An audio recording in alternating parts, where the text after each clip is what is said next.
bom nay lệ awang bè tin ra cây về bè gì nè anui ram hè mui ruộng gà cây lao đi suy ra xuống đá lệ rồi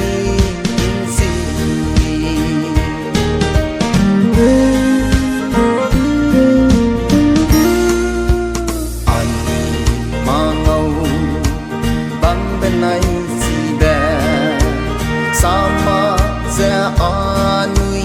bando nang lei awang du nang chu swang bam ba za si za a hang ge wi da lei nang chu tua bam nei lei awang ba in ra kai be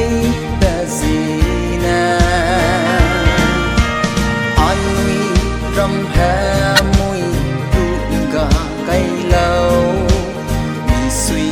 ra xuống đá lệ rồi yên gì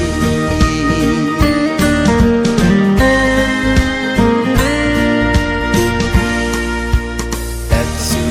bây giờ ta lắm rùa mẹ ơi đừng cây bây giờ ngua cũng nung bầm lệ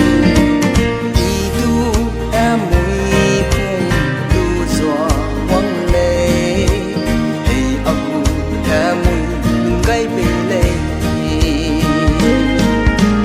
nắng su tua bom nay lệ awang bè để in ra cây bì ta gì nè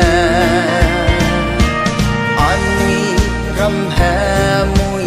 ruộng gà cây lao đi suy ra xuống đá lệ rồi